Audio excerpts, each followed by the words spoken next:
Olá, professor. Olá, Boa tarde.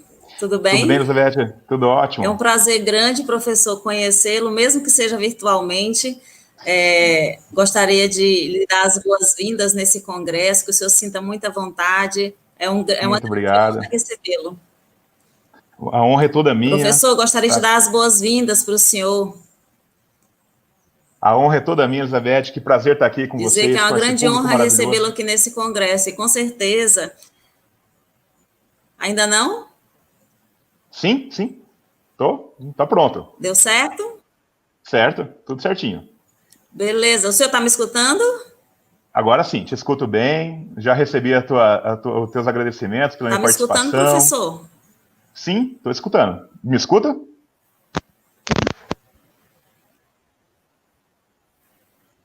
Você me escuta, Elizabeth?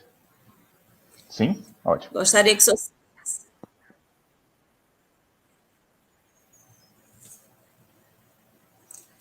Não escuto Que o senhor mais. se sinta muito à vontade nessa palestra, seja muito bem-vindo, professor, viu?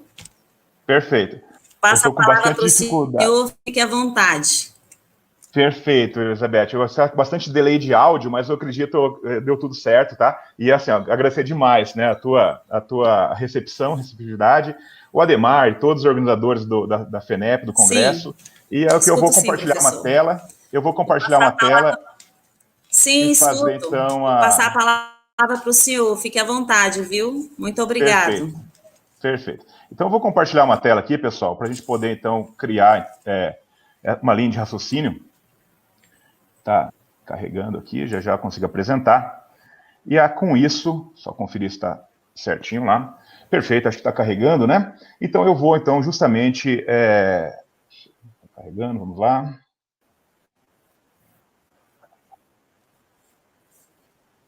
Assim que. Isso. Isso, perfeito. Então eu quero criar com vocês aqui, né, falar sobre o tema que foi me pedido para conversar, que é treinamento de professores. Eu sou Paulo Tomazinho, na verdade, trabalho nessa parte de formação de professores já há algum tempo. Sou doutor em educação, trabalhei com Google for Education, fazendo formação em todo o Brasil, e hoje, basicamente, eu tenho uma empresa de consultoria chamada Meta Aprendizagem e o movimento chamado Moonshot Educação, que talvez alguns de vocês já tenham visto os nossos trabalhos aí no YouTube, perfeito? O fato é, eu quero começar falando que nós vivemos num cenário de extrema incerteza. E a incerteza é tanta que, veja só, que é justamente esse caráter do quem certo, essa falta de certeza, dúvida, hesitação, que ninguém sabe ao certo. Ninguém tem manual de instrução e ninguém sabe ao certo. Se volta ou não volta, se voltar, se vai estar tudo bem. Se acontecer uma contaminação dentro da escola, o que pode vir? Se o protocolo vai funcionar? Exemplos de outros países, ninguém sabe ao certo a etiopatogenicidade do vírus, né?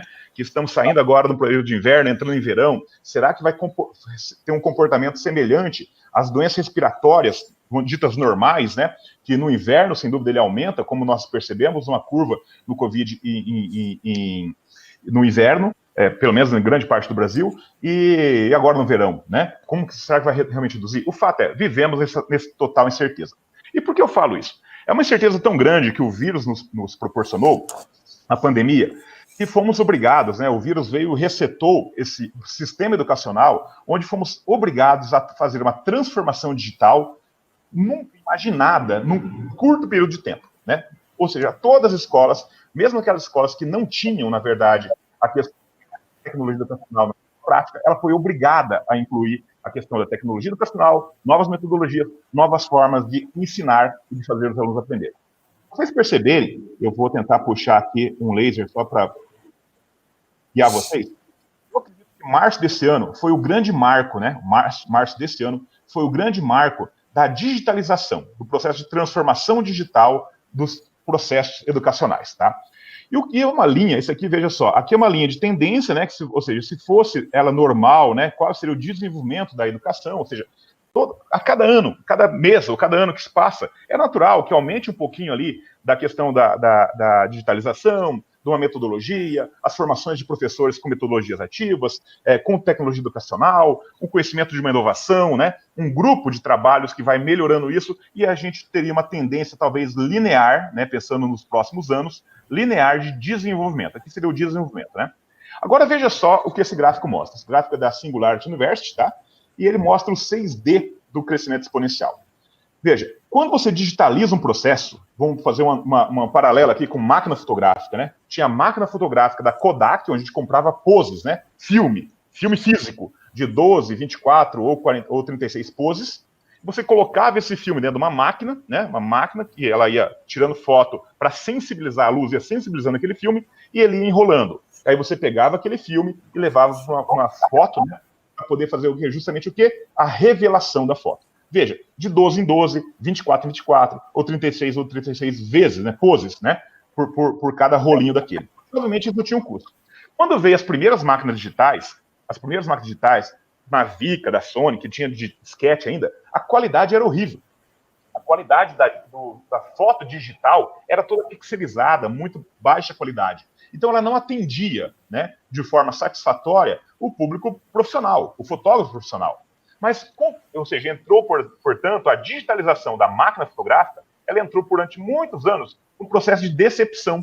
Ele é legal porque é digital, mas ela não atende a melhor qualidade, tá? Ou seja, não atende o público profissional. Até que começou o quê? Esse desenvolvimento, né? A cada ano ficando melhor, e chega um momento que chama de disrupção, né? Disrupção é quando a qualidade, entenda isso, a qualidade da máquina fotográfica, do filme, da foto, né? De uma máquina digital, ela fica igual ou melhor a uma foto tirada, revelada e revelada em papel. Tirada a foto e revelada em papel.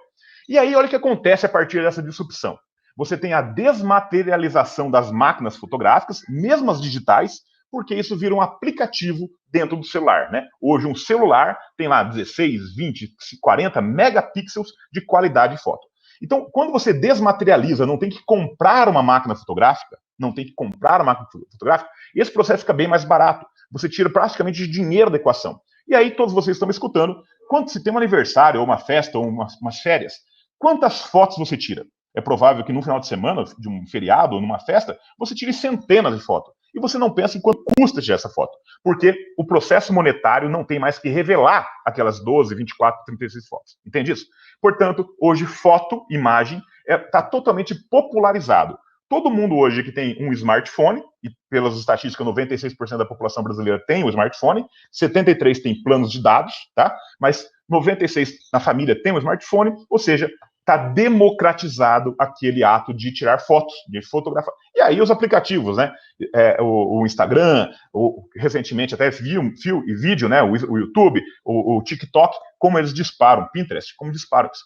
Quando a gente entende esse gráfico aqui, num processo agora entenda isso, num processo agora de máquina fotográfica, vamos trazer para a nossa realidade de escola.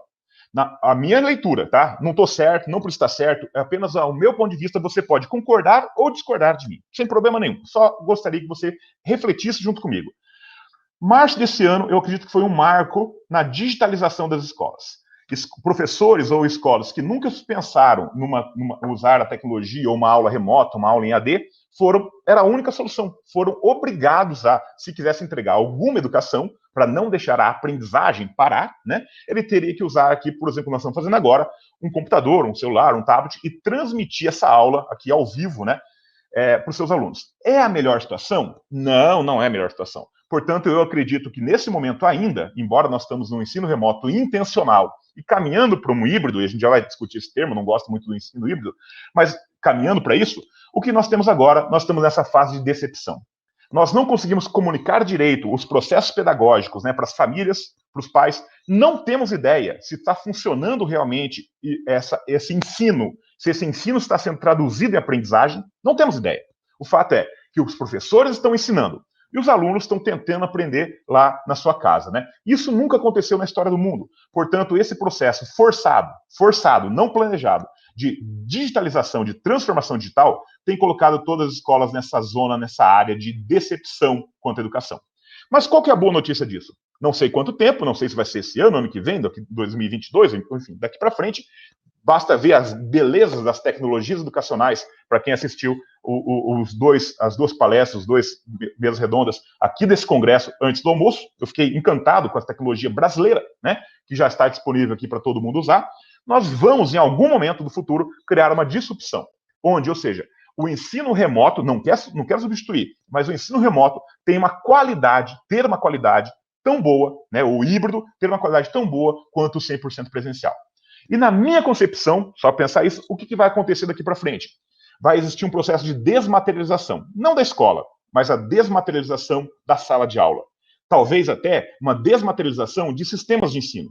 Por quê? Quando você tem uma quantidade tão grande de recursos educacionais disponível, aberto, para que alguém pagaria, né, para fazer uma curadoria para um sistema de ensino? Então, eu acredito que ele vai passar por esse processo de disrupção, ou seja, o remoto, o híbrido, vai ser tão bom, não sei quando, mas para o futuro, tão bom quanto o presencial, tá? Lógico, com momentos presenciais, não estou negando o presencial, que vai ser desmaterializado a sala de aula, a escola será um local de encontro, né, de reunião, de colaboração, de projetos, de prática, tá?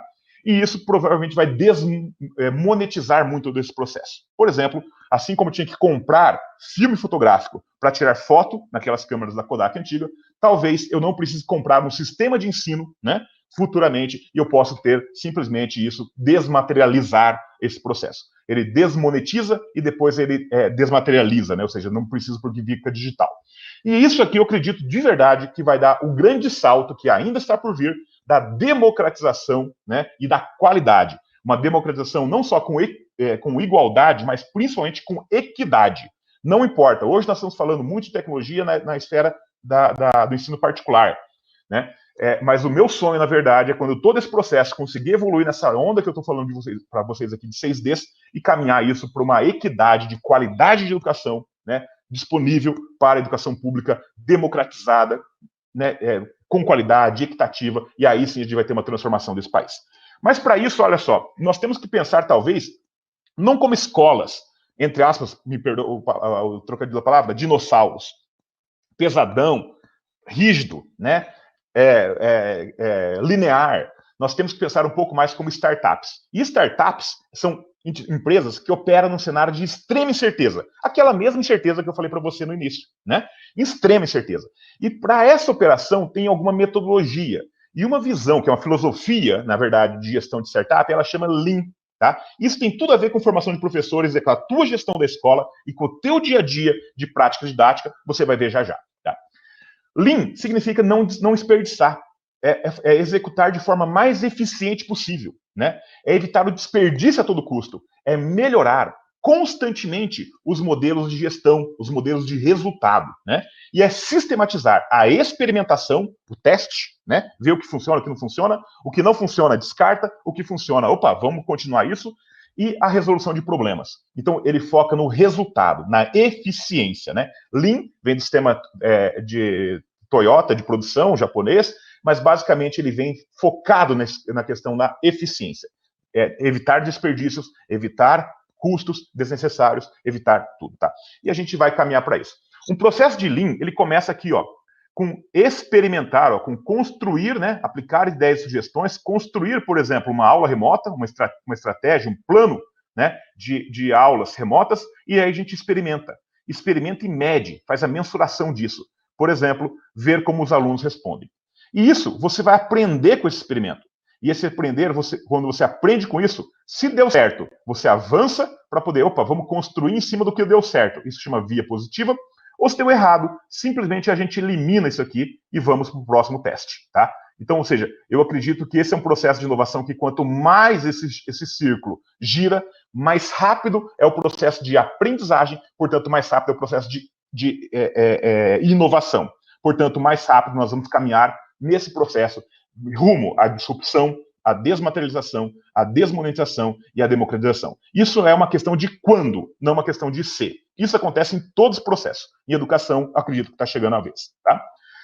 Para fazer esse processo aqui girar, nós temos metodologias também. Uma metodologia que chama 4 ações, que ela é elevar.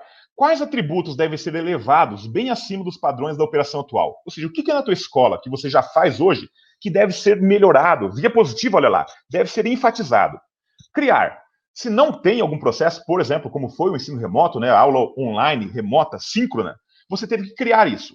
Então, foi quais atributos não presentes na operação atual, que não estavam presentes na operação atual, foram necessários criar. E quais serão necessários ainda criar daqui para frente? Eu acredito que a avaliação é a primeira coisa que tem que mudar, senão não muda. Senão a educação continua sendo conteudista, reprodutivista e é o melhor aluno, aquele aluno que reproduz na prova o que aprendeu, o que decorou na aula. Ou estuda de véspera de prova, para tirar nota, para conseguir média, para passar de ano, para deixar papai e mamãe feliz, e não para aprender. Então, a avaliação que realmente possa ser um bom indicador do aprendizado do aluno, na minha concepção, é a primeira coisa que tem que mudar, e por isso a necessidade de formação de professores nessa área. Já já a gente chega mais. Da mesma forma que eu posso elevar, eu posso olhar para a minha operação atual, e aqui embaixo, ó, o que eu posso reduzir, né? Poxa, cantina, talvez segurança, talvez carro, trânsito, talvez eu não precise ter isso, pelo menos nos próximos, imediatamente, porque até vamos voltar de forma escalonada, se formos voltar. Então, quais atributos devem ser reduzidos bem abaixo, né? Olha aqui, ó, bem abaixo do padrão da operação atual. E, por outro lado, se nós estamos nessa mudança tão grande, talvez tenha alguma coisa aí na tua escola, na tua instituição, que você possa simplesmente eliminar. Entrar em via negativa. Elimina, né? Quais atributos da operação atual que devem ser eliminados? Esse é um framework, né? Essa é uma metodologia que você deve discutir com seus coordenadores, os coordenadores devem discutir isso com os professores, sabe? Isso deve fazer parte do dia a dia da instituição no nível estratégico, não no nível operacional, no nível estratégico, para tomar as decisões para que o operacional possa executar. Mas vamos falar do que pediram para eu falar. Formação de professores, né? Como era feito? E como, eu vou falar como era feito, como dava certo, e dava certo mesmo, porque nós estávamos naquela questão linear, ou seja, era muito previsível. Não tinha esse cenário de extrema incerteza. Nós tínhamos talvez um problema lá, outro, com concorrência, um problema outro com um aprendizado, um problema outro com questão financeira, mas não na intensidade que vemos hoje, né? Então, hoje, não é mais linear. Hoje esse negócio está subindo e descendo, é um caos, né? Fazer a gestão de qualquer empresa, mas especificamente educação hoje, né? Então, na nossa metodologia, que é da minha consultoria, essa metodologia é uma metodologia desenvolvida, testada, comprovada, com resultado, né? Que nós usamos nos clientes da meta-aprendizagem. A primeira fase, eu vou falar por que funcionava e por que a gente está mudando isso. A primeira fase era de sensibilização. O que é? A sensibilização era uma palestra ou um curso curto, 4, 8 horas, com todos os professores. Basicamente se falava da importância de sair do ensino e olhar para a aprendizagem, mostrava muita evidência científica das metodologias ativas, da neurociência da aprendizagem, e basicamente tem que responder 4 perguntas nesse processo de sensibilização. Qual a melhor forma de ensinar? Qual a melhor forma de aprender? Qual a melhor forma de estudar? E por que esquecemos o que estudamos? Quando o professor tem a clareza dessas 4 perguntas, qualquer estratégia que ele vai desenvolver, ele quer aprender para desenvolver, vai fazer muito mais sentido. Vai ter uma aprendizagem, portanto, significativa para o professor. E, obviamente, ele entende isso e passa, de certa forma, com muito mais eficiência para o aluno, tá? Então, a metodologia ela começava por uma sensibilização, lá na semana pedagógica, lá na semana, né, de preparação do professor, que normalmente todo mundo faz isso.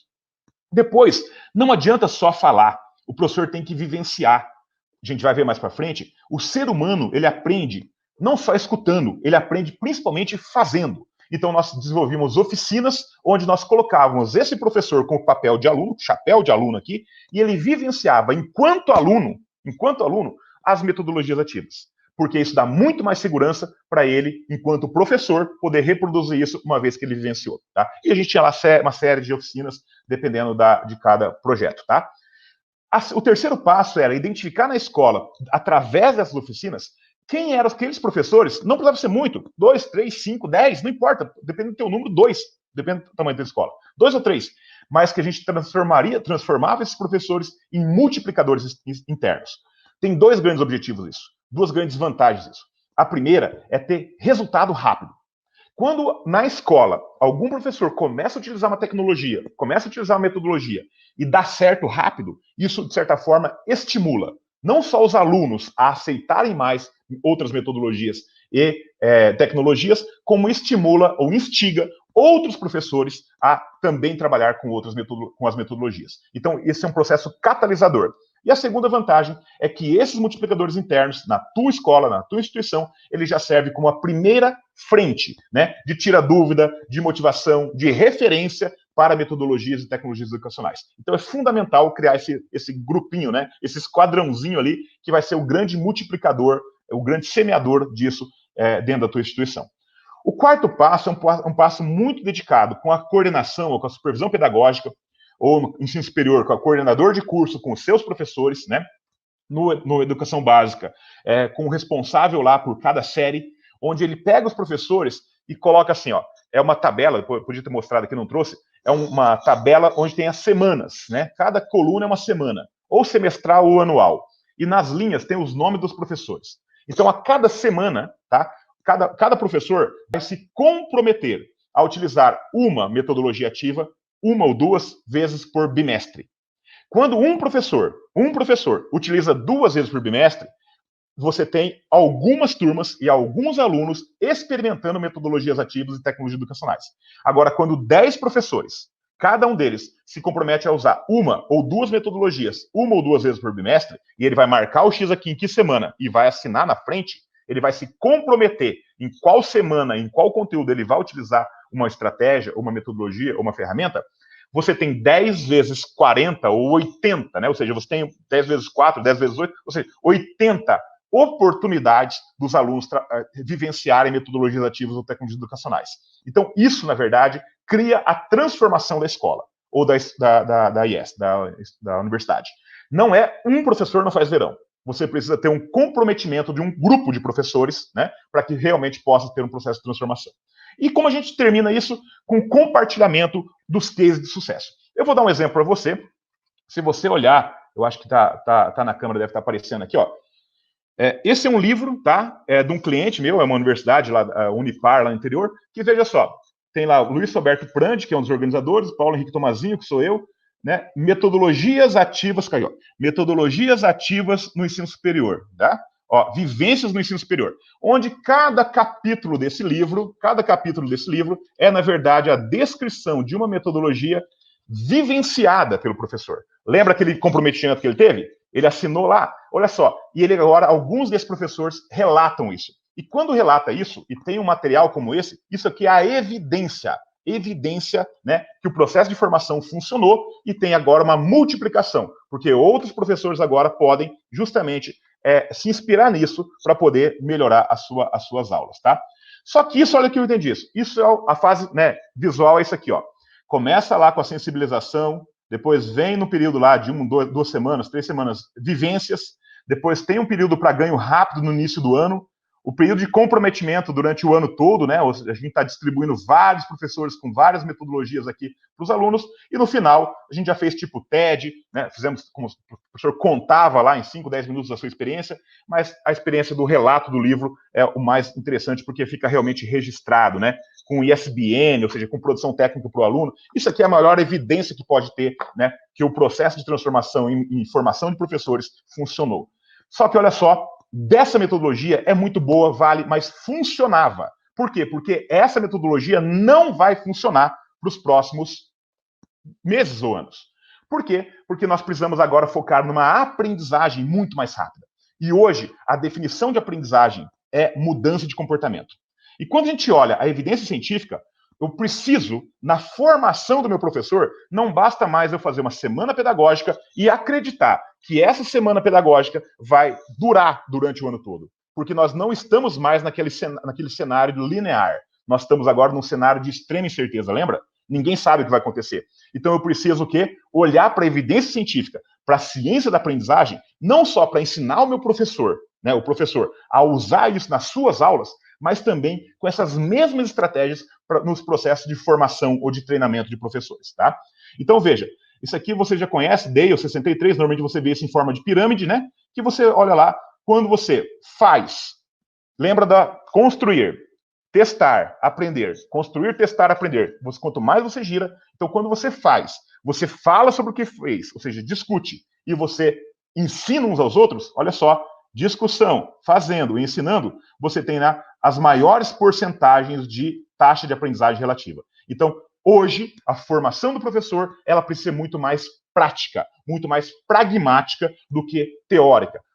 Vivências, funciona, mas com aplicação prática. Palestra, funciona, mas desde que eu tenha um resultado prático. Curso, funciona, mas não só o curso, não só a palestra. É isso que eu quero conversar com vocês.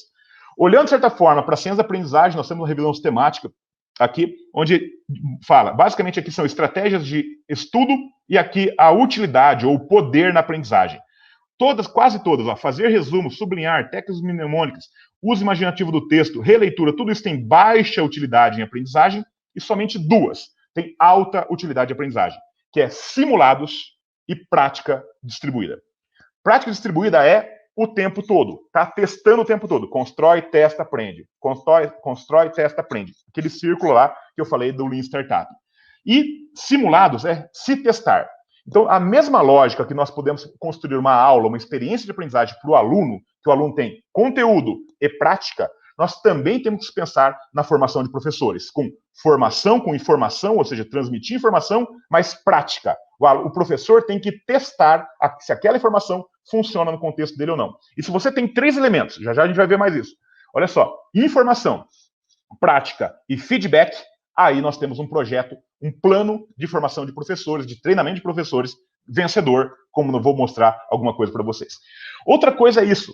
Isso aqui ele mostra, né, a curva de esquecimento, eu não quero gastar tempo com isso, mas veja, 100% da transmissão da informação, 100% do que eu estou falando aqui, se você está prestando atenção e quer aprender, é provável, a literatura mostra isso, que você não consegue guardar 100% do que eu falo aqui. Você vai guardar no máximo 70%. E olha a linha azul. 10 minutos depois, 50% já foi embora, já esqueceu. Um dia depois, 75% já esqueceu. Um mês depois, ele fica aqui, daí vai ficar mais ou menos estável, 5%. Isso aqui é memória residual. É fundamental. Esse padrão acontece quando um professor dá uma excelente aula e acontece com o aluno desse professor. Ele entende tudo, ele compreende tudo, mas não aprende. Por quê? Porque ele não teve a prática. Olha a importância de você revisar os conteúdos, tá? A cada revisão, você aumenta não só a compreensão, mas como diminui a velocidade da queda, né? A velocidade da queda da curva de esquecimento. Então, a literatura mostra que 4 revisões, né, é bastante suficiente para que você comece a ter um aprendizado mais significativo. E aí a gente vai avançar, não só da ciência da aprendizagem, mas para a neurociência da aprendizagem. Hoje é muito importante que qualquer processo de formação e treinamento, seja de alunos ou de professores, tenha as questões emocionais. Basicamente, hoje, nós conseguimos entender, quando eu estudo, eu adoro estudar neurociência, eu pesquiso neurociência, eu pesquiso aprendizagem humana. Quando a pessoa pensa, sente, coração, e faz, não importa a ordem, a pessoa pode primeiro fazer. No fazer, ela tem um sentimento e ela tem uma reflexão. Não, entendeu? Não importa a ordem. Mas isso é um elemento, pensar, sentir e fazer são elementos que tem que estar em qualquer construção de aula, de experiência de aprendizagem, ou no caso aqui, de formação de professores.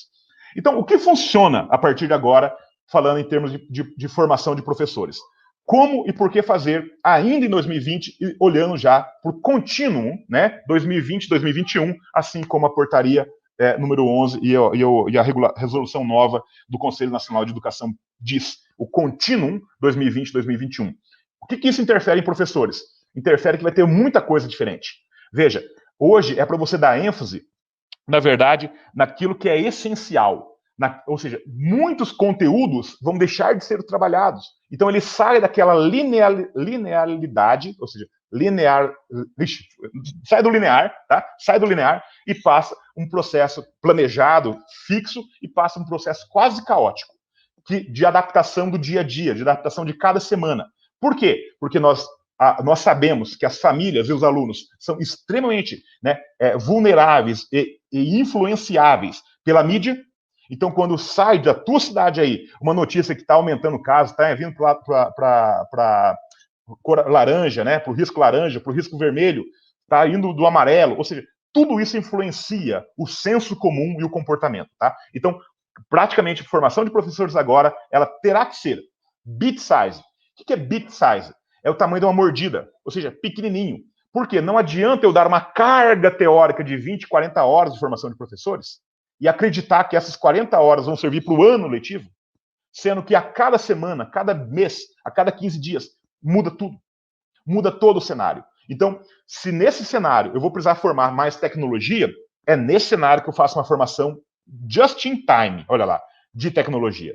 Se agora eu estou precisando ter mais engajamento com meus alunos, já consegue utilizar aqui o Zoom, o StreamYard, o Google Meet, né, o Microsoft Teams, já estou com a tecnologia mais ou menos, agora falta o quê? Estou dando aula para bolinha?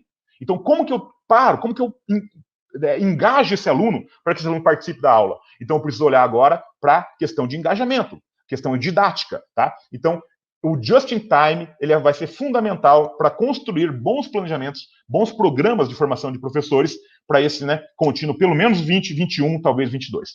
Isso aqui é fundamental. Você já vai entender que eu vou detalhar isso já já. Mas isso é fundamental. Não adianta só ensinar. Ensino nem sempre significa aprendizagem. Às vezes eu sou mal interpretado quando eu falo isso, mas o Brasil é um país que ensina muito, mas não garante que esse ensino se transforme em aprendizagem. Vou dar um exemplo para você pegar e tentar comprovar essa tese. Um exemplo de dados públicos. Resultado agora, anos finais do Fundamental 2, nono ano. Tá? Quando você pega todos os formandos, todos os egressos do Fundamental 2, indo para o ensino médio, nono ano, apenas 2% desses concluintes têm fluência em matemática. Aí eu te pergunto, esses alunos não tiveram aula de matemática? Sim, tiveram aula de matemática.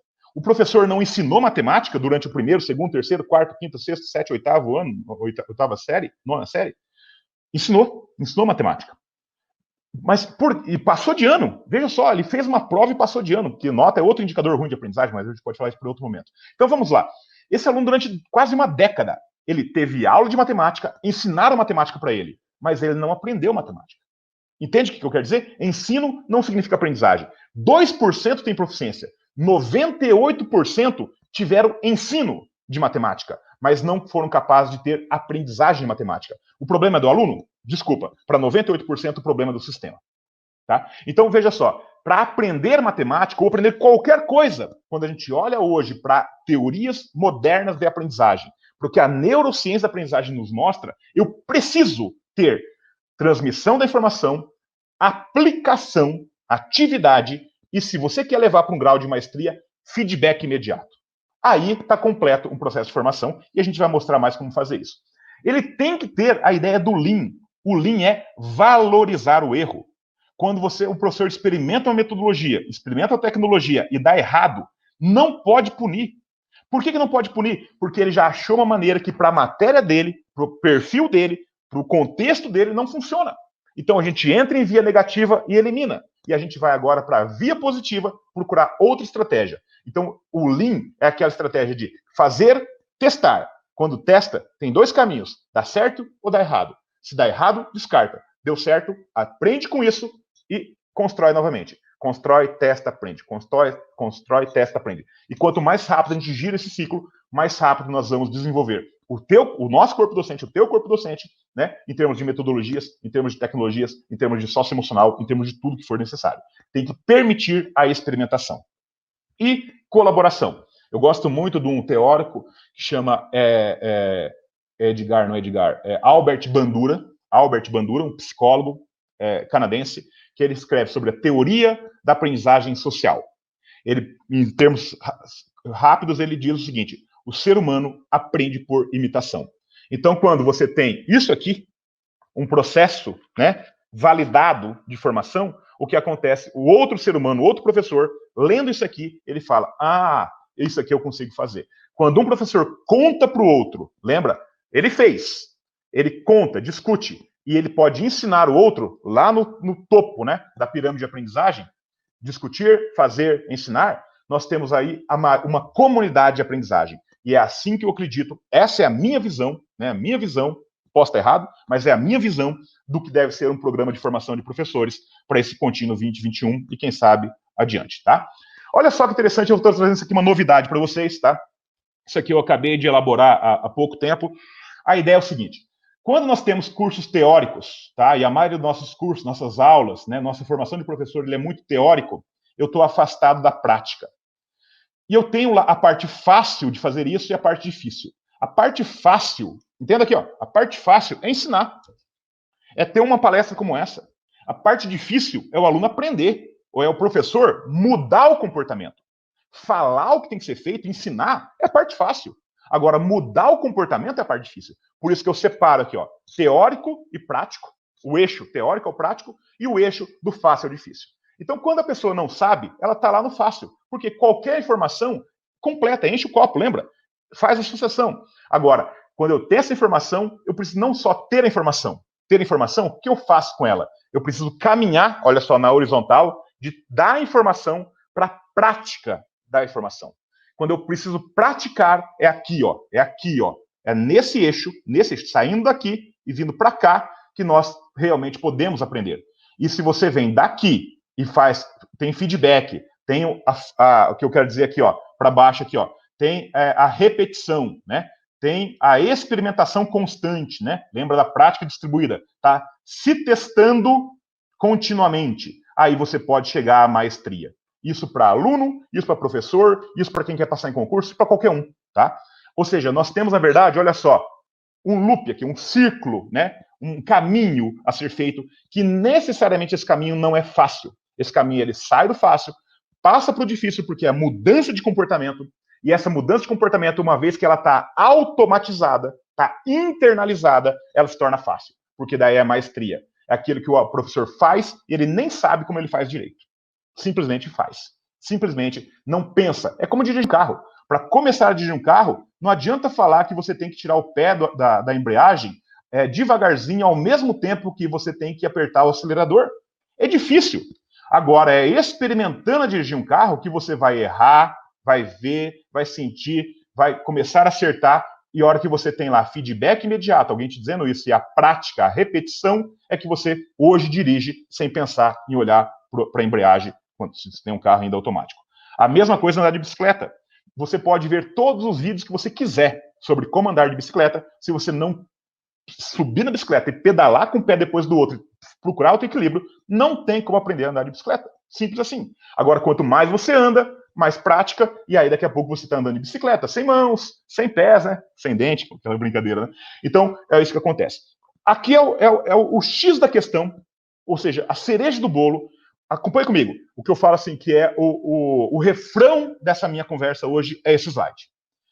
Hoje, uma aula, uma experiência de aprendizagem e a mesma forma, uma formação de professor, um treinamento de professores, necessariamente ele tem que ter a explicação, bit size, just in time, mas a explicação do que o professor deve fazer. Mas não adianta só explicar. Não adianta só assistir vídeo. Não adianta só comprar curso. Não adianta só contratar consultoria. Não adianta só contratar palestra. Não adianta só promover encontros se o professor não pôr a mão na massa. Não experimentar. A experimentação é a atividade. Pensar, sentir, fazer. Nesse caso é pensar, fazer. E a hora que ele faz, ele tem um sentimento. Um sentimento que, eu tenho que melhorar muito, não sei isso. Ou um sentimento, nossa, isso aqui funciona. É isso aqui que é transformador. E por outro lado, olha só, o feedback. Quanto mais rápido você tiver isso, e se está completo com explicação, atividade e feedback, você tem um processo de experiência de aprendizagem. Aqui eu posso garantir que o ensino vai se traduzir em aprendizagem. Eu não. A ciência, a neurociência garante que construindo estratégias de aprendizagem dessa forma, programas de formação dessa forma, trilhas de aprendizagem dessa forma, aulas dessa forma, da outra ponta você vai transformar ensino em aprendizagem. Vai sair de um aluno que não sabia ou um professor que não sabia à maestria. À maestria. Explicando, testando, se provando frequentemente. E de preferência tendo feedback, que é a melhor forma de aprendizagem possível. Essa foto eu tirei agora. Se você olhar aqui no cantinho, tá 26 de setembro de 2020. Um pouquinho antes do almoço. Olha só que interessante. Como que eu construo esse modelo? E a grande vantagem de se construir modelo é que não tem um modelo certo ou errado. Saca isso? Eu gosto de modelo por isso. O modelo tem um modelo útil ou modelo que não é útil. Eu estou olhando meu filho, esse que é meu filho aqui na sala. Essa visão que eu tenho aqui dessa mesa onde eu estou agora. E há uma hora e pouco atrás, ele estava jogando videogame. Ele estava preso jogando um joguinho do PlayStation que chama Lego Batman 3. Tá? Lego Batman 3. Esse joguinho, ele estava preso numa fase. Sai da fase 5, né, para adiante. E aí o que ele fez? Ele pediu para que a minha esposa pegasse, se você perceber aqui agora, ó, pegasse o Chromebook dele, que é o que ele faz para aula, hoje é sábado, tudo bem, e ele pediu, mamãe, você pode colocar no YouTube como passar de nível da fase 5 do Lego Batman 3? Ah, minha esposa até gritou, não, ele fez sozinho. Eu achei que ela tinha colocado. Falou, minha esposa acabou de gritar, ela fez sozinho. Olha só. Então, uma criança de 7 anos de idade, ela começa a ter autonomia em aprendizado da seguinte forma. Ela não sabia, olha aqui, ó, ela não sabia como passar do nível 5. O que ela fez? Ela explorou, ela buscou informação, como assistindo um canal de jogos, um gameplay, que mostrava como fazer aquilo. E o que ele está fazendo nesse exato momento? Ele está aqui, ó, experimentando, treinando. Isso, olha só, e aqui, ó, explicação, atividade. E eu não tenho um outro filho. Eu não tenho um sobrinho da idade dele. E os amiguinhos, por questão de distanciamento social, não estão vindo para casa. Mas se ele tivesse aqui uma rodinha de 4 ou 5 amigos, ele teria agora a possibilidade de colaborar do que eu acho, do que você acha, e de conversar sobre o que está fazendo. Discutir o que está fazendo, e ao discutir o que está fazendo, ensinar o outro. Olha que maravilha isso. Olha que maravilha isso. Então é dessa forma que eu acredito um processo de formação de professores. Bit-sized, just in time, ou seja, ele não quer aprender lá, o meu filho não quer aprender aqui como passar do nível 10. Ainda. Ele quer aprender como passar do nível 5. Quando ele chegar no nível 10, seguramente ele vai procurar como passar do nível 10. Entende? No momento certo. Então, isso eu acredito na formação de qualquer formação. Nós estamos falando aqui de formação de professores, treinamento de professores, é o que eu acredito. Esse tripé de explicação, sai do fácil para o difícil, anda no difícil, essa é a parte difícil. Prática, se testar. Por quê? Porque sai da zona de conforto, concorda comigo? Mas para aprender, tem que sair da zona de conforto. Não adianta só assistir o vídeo. O meu filho não aprenderia só assistindo o vídeo. Ele vai ter que assistir o vídeo e vai ter que testar. Vai errar, vai morrer, vai ter que reiniciar, vai ter que fazer algumas vezes, mas ele vai aprender no processo. E se ele tivesse feedback, ele vai cada vez melhorando mais, levando a um nível de maestria. Lean, ok errar. Lembra que ele vai errar, vai morrer. Ok errar, faz parte do processo de aprendizagem. E a colaboração é o que acelera todo esse processo. E aí, se você é gestor, se você é coordenador pedagógico, se você é responsável pela formação de professores aí da tua instituição, se você é professor, recomende esse momento da 1h30 da tarde até as 2h30 ali, daqui a pouco, tá? Para que o teu gestor, para que o teu supervisor, para que o teu coordenador escute isso. Porque isso aqui pode fazer muita diferença para o ano letivo 2021 e para o contínuo 2021, nesse processo de extrema incerteza que estamos vivendo. Se você me contrata, as pessoas fazem isso, Brasil todo, trabalham em escolas do Brasil todo, em grandes grupos educacionais. O que você, Paulo, acredita que eu preciso trabalhar agora com o meu professor? Agora, hoje, em maio era uma coisa, em abril e maio era uma coisa, era tecnologia. Hoje, eu te digo, socioemocional. 5 pontos são importantes. O professor deve, no socioemocional, e aí você escolhe o produto aí. Eu trabalho da seguinte forma. Eu trabalho ensinando o professor a reconhecer as suas emoções. Trabalho fazendo o professor a reconhecer, não só a reconhecer, mas a fazer a gestão das suas emoções. O professor tem que, olha só, além de reconhecer as suas emoções e fazer gestão das suas emoções, o professor tem que reconhecer a emoção dos seus alunos, e dos outros, e dos colegas. Além de reconhecer as emoções dos seus colegas, o professor tem que fazer gestão, psicologia positiva, reafirmação, acolhimento dos seus alunos e dos seus colegas. Fazer a gestão emocional do seu entorno. E o papel do professor. Isso aqui serve para quase todo mundo, mas o professor ainda tem um outro ponto. Ele tem que aprender a ensinar tudo isso aqui para os seus alunos. Ele tem que ensinar o seu aluno a reconhecer as emoções dele, a fazer a gestão de emoção de cada um deles, a reconhecer a emoção de seus coleguinhas, a ajudar na gestão emocional da turma, reconhecer e fazer a gestão emocional da turma, e o aluno tem, portanto, que fazer tudo isso, e o professor tem que ensinar isso para o aluno. Tá? Comunicação assertiva é o segundo ponto. Hoje, as escolas, devido a essa incerteza, toda hora tem que comunicar alguma coisa. Tá? Eu vou dizer o seguinte, a escola que meu filho trabalha, eu admiro muito ela. Uma escola boa aqui em Curitiba, gosta, é um grupo que eu já trabalhei, mas olha só, a minha esposa foi buscar o material didático do 3º trimestre e ela simplesmente, a escola entregou tudo. Não tem mais uma caneta do meu filho na escola. Qual que é uma comunicação que está velada aí? Não voltamos mais esse ano. Concorda comigo? Se está voltando, se devolveu tudo, absolutamente tudo. Tá tudo encaixotado aqui em casa. O recado foi, subliminar foi, esse ano nós não voltamos mais. Entende? Agora veja, o que faltou? Faltou essa comunicação assertiva. Faltou não só a comunicação subliminar, faltou o quê? A explicação do porquê, o acolhimento disso. Então, ensinar as pessoas, ensinar os professores, ensinar o staff, ensinar a gerência, a gestão, ensinar os coordenadores em comunicação assertiva, positiva, ela é fundamental para você não ter evasão, não ter tanto reclamação na rematrícula, questão financeira, porque a comunicação, de certa forma, equaliza tudo isso. Então, saber comunicar bem é fundamental para professores, para gestores, para staff, para secretaria, para todo mundo, para marketing, para todo mundo. Novas formas de avaliação. A gente só vai mudar esse processo educacional conteudista, reprodutivo, com foco na nota, né, essa ditadura da nota, se nós mudarmos a forma de avaliação.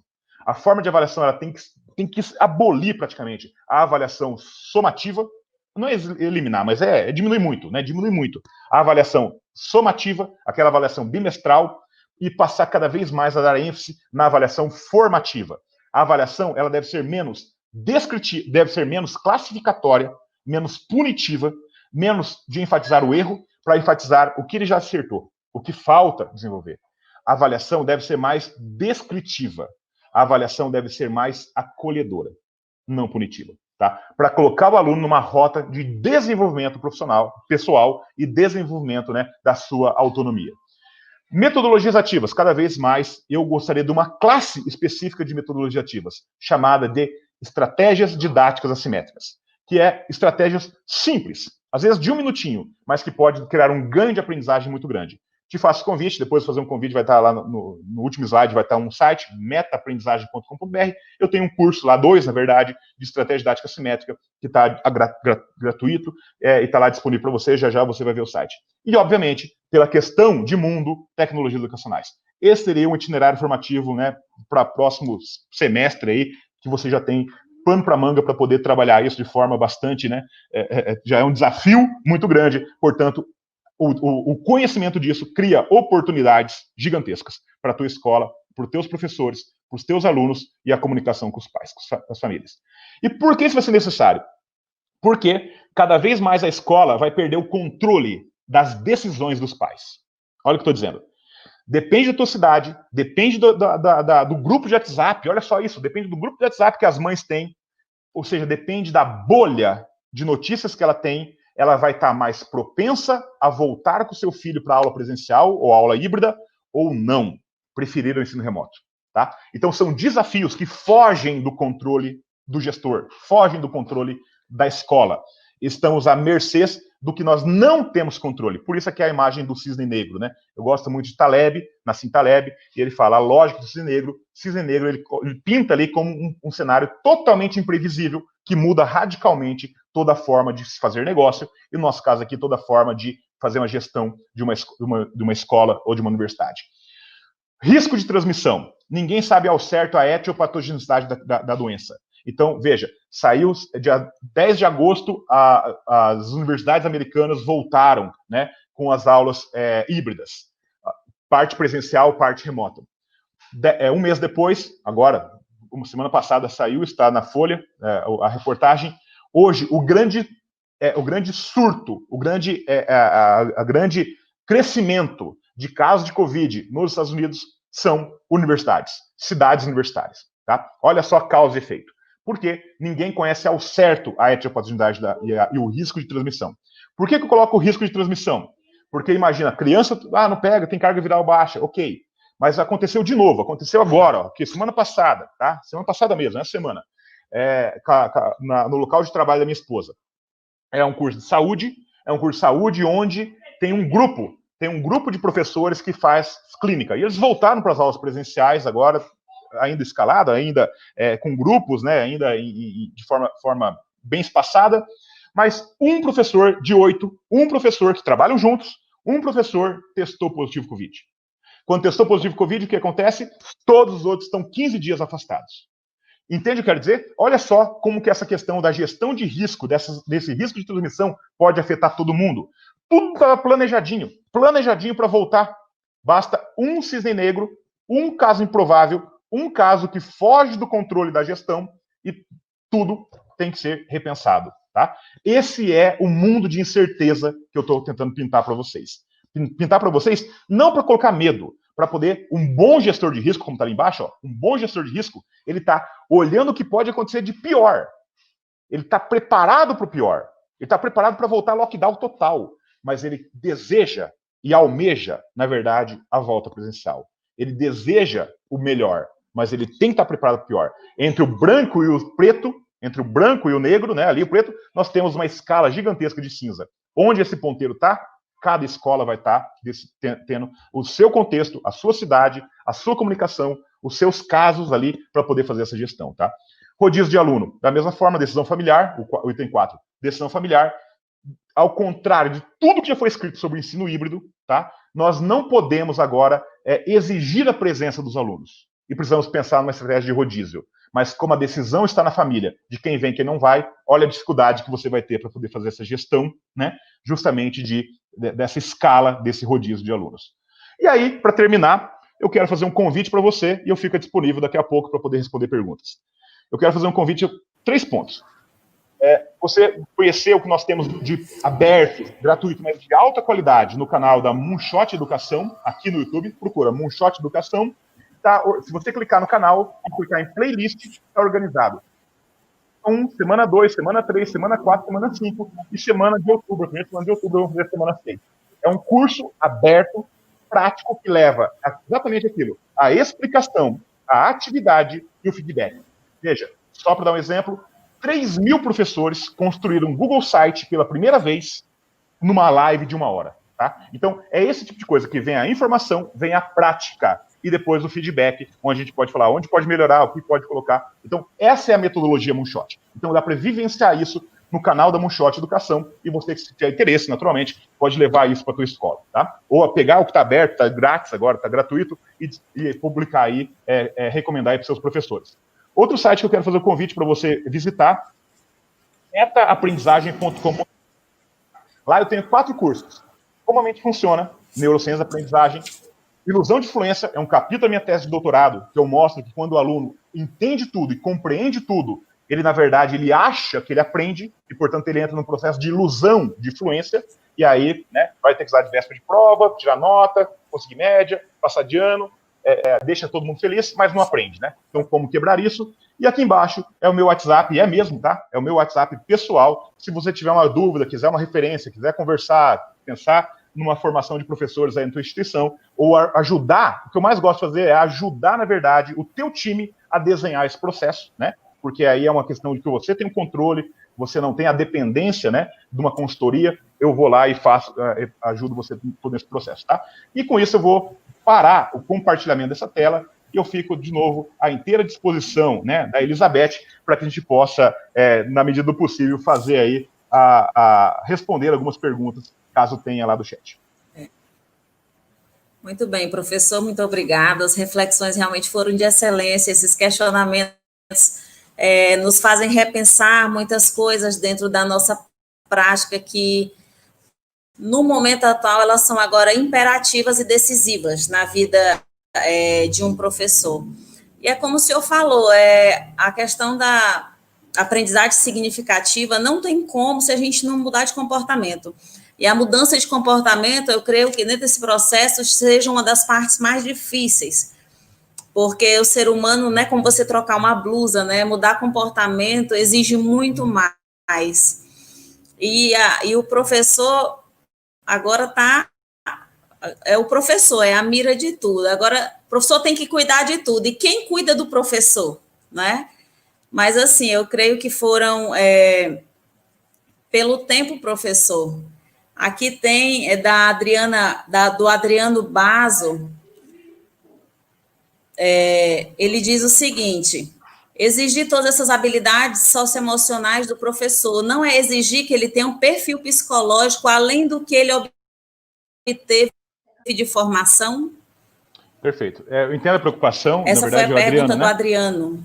Perfeito, Adriano. Eu entendo a preocupação. Excelente pergunta. Professor do Distrito Federal. Perfeito. Ninguém aqui está querendo que esse professor seja um terapeuta. Sim. Ninguém aqui está querendo que esse professor seja, na verdade. Eu estou dizendo que são estratégias extremamente simples, tá? Para reconhecer e nomear as suas emoções, o que você está sentindo, tá? tentar, de certa forma, fazer essa gestão dessa emoção. Por exemplo, deu alguma coisa errada, normalmente a gente tende a fazer o sequestro da nossa amígdala, né? E começa a virar um parafuso. E às vezes, pelo simples fato de parar, respirar, tá? Para poder depois tomar uma decisão. Então, isso são técnicas super simples de não só ensinar é fácil, aprender, entenda, tem que praticar. Agora, com uma estratégia onde você faz o treinamento desse professor para vivenciar as estratégias e ele aprender isso e vivenciar isso, o professor ele começa, então, a reconhecer suas emoções e fazer melhor gestão de suas emoções. Ele começa a perceber, numa criança ou num adolescente, não importa, quando que essa criança está entrando nessa sequência da amígdala. Por exemplo, uma birra, quando ele está realmente muito ali, fragilizado, né? Então, existem técnicas também de controle, normalmente muito positivo. Como que é uma psicologia positiva nisso? Você não fala, não, querido, não chora não. Na verdade, tem uma abordagem, ele fala não fazer alguma coisa. A abordagem é, eu te entendo. Abraça a criança. Saiba que tem aqui comigo um amigo, sabe? Ou seja, você tem que acolher. Então, isso, na verdade, Adriano, são estratégias. Estratégias técnicas simples que é possível qualquer pessoa, não é levar para um perfil comportamental onde eu quero que esse seja um terapeuta, seja um ultra especialista. Não, eu quero que ele faça, não piore uma situação. Entende? Agora, muitas vezes a gente tem uma situação e por desconhecimento, professor, por desconhecimento, ele vai querer ajudar, mas na intenção de querer ajudar, ele acaba piorando uma situação emocional dessas crianças. Então é muito importante essa parte do socioemocional. Eu não acredito em livro, em material de ensino de socioemocional, porque o socioemocional ele é pelo exemplo. Se o professor não tem isso, ele não consegue ensinar. Mas não precisa ser um ultra especialista, ele precisa ter técnicas, estratégias simples, fáceis de explicar, fáceis de usar, né? E que possa ser, de certa forma, com a frequência desse uso, com a frequência de experimentação e, às vezes, com o feedback, chegar ali a um nível de maestria. Tá? Então, de novo, não quero aqui polemizar para criar um professor terapeuta, um super professor, que quantas competências, se olhar para a BNCC, né, quantas competências o professor precisa ter. Eu estava vendo um white paper, um relatório acho que é não é da OMS, da Mundial de Saúde, OECD, que tem lá 64 habilidades, competências do professor. Cara, a hora que eu li aquilo, eu falei assim, mas nem um super-herói consegue ter tudo isso, entendeu? Nem um super-herói consegue ter todas essas habilidades. Então a gente tem que ter uma razoabilidade, ter, na verdade, um senso crítico e ter, na verdade, saber até onde a gente pode avançar. Então é isso, professor, pelo tempo. Infelizmente já terminou o nosso tempo. Perfeito. Mas eu quero te agradecer grandemente. Foi um grande prazer tê-lo aqui, do seu compartilhar do seu conhecimento. Foi tudo muito bom. Te agradeço muito, viu, por esse momento. Fica com Deus. Eu vou passar agora a palavra para o Wallace. Tá bom, professor? Amém. Muito obrigado. Obrigado, Beth. Obrigado por todos. Todos vocês estão aqui ao vivo, né, acompanhando esse congresso. Está maravilhoso. Eu tenho também acompanhado desde de manhã, um pedacinho de ontem também. E o Wallace, por favor, a palavra é tua. Obrigado. Muito obrigado, viu, Paulo?